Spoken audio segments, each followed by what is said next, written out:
السلام عليكم، نتمنى ان شاء الله تكونوا بخير وعلى خير ان شاء الله، ويلقاكم فيديو اليوم على خير ان شاء الله. اليوم غنقدم معكم بريوات او سمبوسه بالحشوه مالحه، بحشوه اقتصاديه بالدجاج وبالكروفيت. كيجيو صراحه رائعين وهشاش ولذاذ، ما تندموش ان شاء الله اذا جربتوهم. فتبعوا الفيديو حتى الاخير. والان نخليكم مع المكونات المقادير اللي نحتاجوها ان شاء الله في وصفتنا اليوم. وما تنسوش تدعموني بلايك واشتراك وتفعيل الجرس باش يوصلكم كل جديد. نخليكم الان مع المكونات. نحتاج في المكونات الكروفيت كيف ما كتلاحظوا كان مجمد، وهنا كنحتاج واحد الكيلو ديال صدر الدجاج، هنا كنحتاج واحد جوج البصلات كبار حمرين مقطعين، وهنايا الزيتون مقطع كيف ما كتلاحظوا، هنا 4 ديال الحبات اللي كنحتاجوا ديال الشعريه الصينيه، كنحتاجوا الفلفل ملون الاصفر والاحمر والاخضر، هنايا القزبر كيف ما كتلاحظوا، وهنا زيت السمك، صلصه الصوجا. بالنسبه للتوابل كنحتاج الفلفل الاسود، القزبره اليابسه، توابل السمك، هنايا المكعب ديال السمك ومكعب ديال الزعفران كيف ما كتلاحظون، وهنايا الموطارد او الخردل، هنا زنجبيل بودره الثوم الحار، هنا البابريكا، وهنايا بودره ديال الكروفيت. في هذه الاثناء كيف ما تلاحظوا حنا غادي نتبلو الدجاج ديالنا بالتوابل او البهارات اللي كتلاحظوا اللي قلت لكم سابقا. فكنتبلو الدجاج، نقدروا نخليوه ليله كامله او نستعملوه في وقته. كنضيفوا جميع المكونات، زيت السمك، صلصه الصوجا، وانتم نخلط العناصر. بالنسبه للحار فهو اختياري، يمكن تستعملوه يمكن لا. هنايا كنقلي البصل لوحده مع شويه من الملح والفلفل الاسود، وكذلك الفلفل نقلي شوي في الزيت مع فلفل اسود وملح. حاولوا انكم ما تكتروش من الملح او الاستغناء عنه في هذا، لان غادي نتبلو الدجاج. هنا الدجاج كنقليه شويه حتى يستوي، يعني الدجاج يعني 10 دقائق ويستوي، يعني ما ياخدش وقت كتير.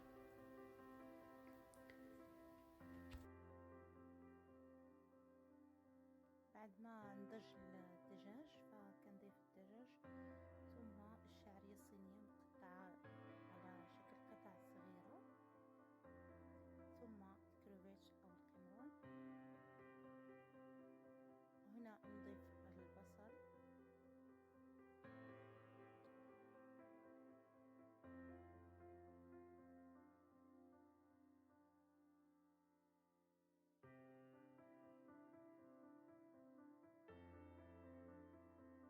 ثم نضيف باقي العناصر، ثم الزيتون مقطع قطع صغيرة.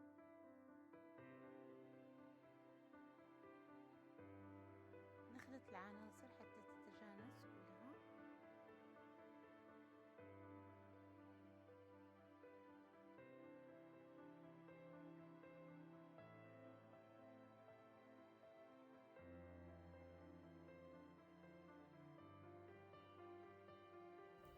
نضيف الجبن،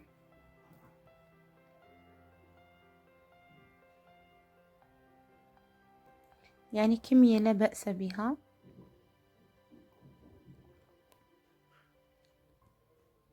جبن التاج فهو من أحسن الأجبان، يعني مقدار 200 جرام من الجبن، لأنه يعطي طعم لذيذ للبريوات.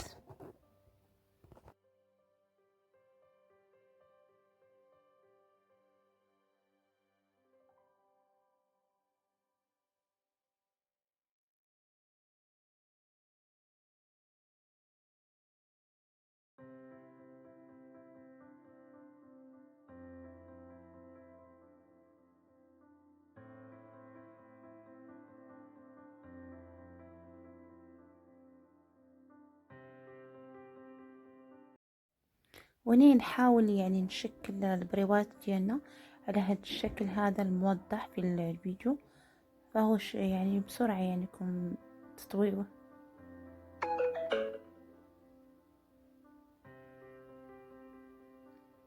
نحاول نسدو الجوانب بخليط الطحين مع شوية ديال الماء، نخلطوهم في وعاء، من بعد نسدو بهم البريوات ديالنا. فنحاول نطوي على هذا الشكل هذا المبسط، ومن بعد نغلقوا الجوانب كيف ما قلت لكم بالخليط.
بعد من الانتهاء كيف ما كتلاحظوا نقدروا نفرزنوهم في الثلاجه، ومن بعد نستعملوهم على هذا الشكل هذا.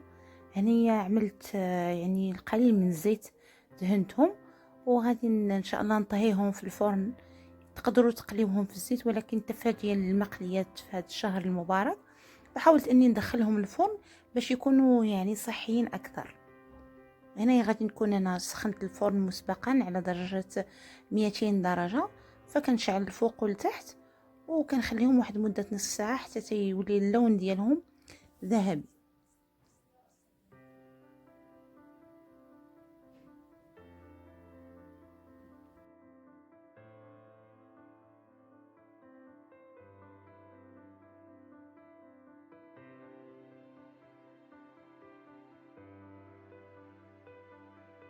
وكيف ما كتلاحظون بعد ما خرجت البريوات كيجيو على هذا الشكل مقرمشين واللون ديالهم ذهبي، فكيجيو رائعين صراحه. فيفضل يعني تاكلوا هاد البريوات هما سخان، فمن الافضل. فكنتمنى ان شاء الله وصفه اليوم تنال اعجابكم، وما تنسونيش بالدعم والاشتراك وتعليقات حلوه ان شاء الله. وان شاء الله غنوافيكم بوصفات اخرى في طيله هذا الشهر الفضيل.